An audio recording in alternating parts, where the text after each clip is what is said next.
Hi everyone, नमस्कार. अर्चना's art of cooking या चॅनलमध्ये तुम्हा सर्वांचं मनापासून खूप खूप स्वागत आहे.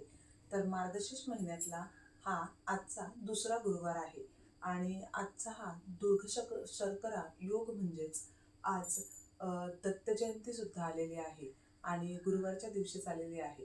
तर खूप छान असं हे अगदी वातावरण आहे की आपण महालक्ष्मी मातेची सुद्धा पूजा करतोय आणि गुरुदेव दत्तांची सुद्धा आपल्याला पूजा करायला मिळते. तर ओम श्री गुरुदेव दत्त, श्री महालक्ष्मी माते की जय.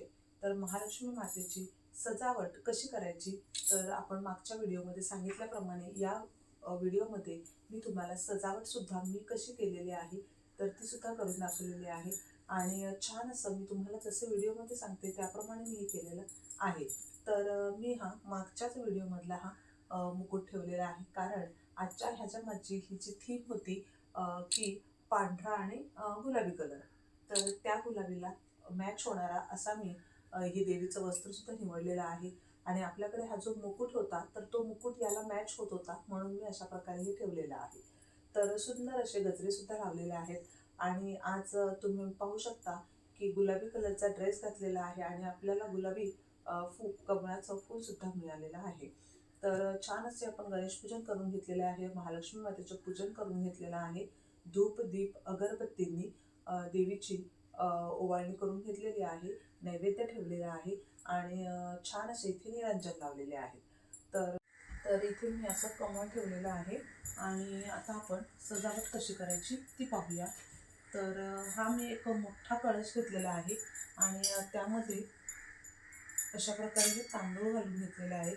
म्हणजे काय ना, आरव याला धक्का वगैरे देऊ शकतो तर त्याचा बॅलन्स जाऊ नये म्हणून यामध्ये तुम्ही पाणी सुद्धा भरू शकता, पण यावर मी छोटा कलश ठेवणार आहे.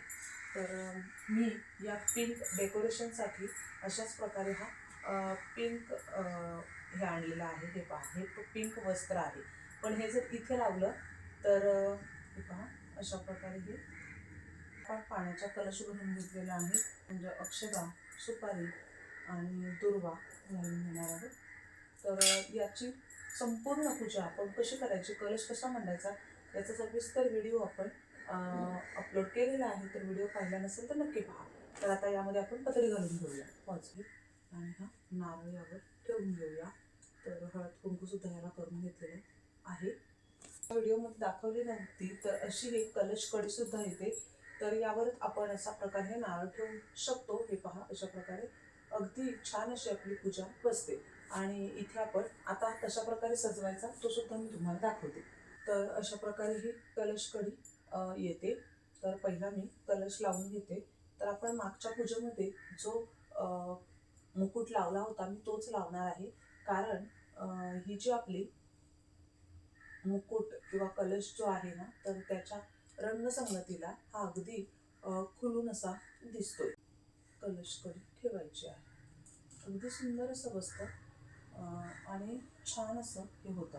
आता तुम्हाला डेकोरेशनमध्ये काय काय करायचं आहे तर त्याप्रमाणे तुम्ही करू शकता. अगदी देवीला छान सजवून घेणार आहोत. तर या पिंक आणि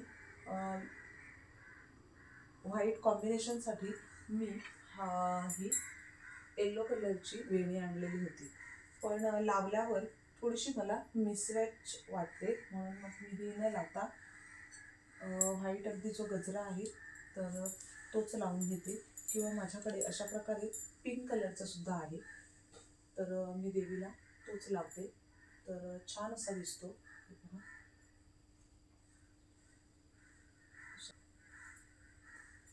आता आपण देवीला ज्वेलरी घालून घेऊया. तर मी तुम्हाला मागच्या व्हिडिओमध्ये दाखवल्याप्रमाणे माझ्याकडे ज्वेलरीसुद्धा आहे. तर कोणती घालायची, कोणती मॅच होते त्याप्रमाणे आपण ती घालूया. तर ही पहा, अशा प्रकारे ही ज्वेलरी घालून घेतली. सजावट करून घेतलेली आहे.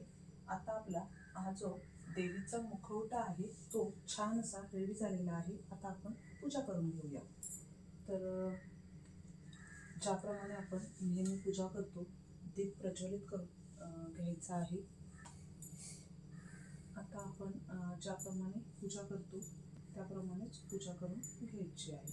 ती प्रज्वलित करून पूजन करून घ्यायचं आहे. तर तुम्ही व्हिडिओमध्ये पाहिले असतील की असे सुंदर मी हे पाटसुद्धा आणलेले. तर इथे आपण गणेश पूजन आणि लक्ष्मीपूजन सुद्धा करून घेत आहोत. तर आसनावर गणपतीची मूर्ती ठेवलेली आहे आणि शिवे सर्वार्थ साधिके नारायणी नमोस्तुते, नारायणी नमोस्तुते. छान अशी आपली पूजा सुद्धा झालेली आहे. तर देवीची सजावट सुद्धा सुंदर झालेली आहे.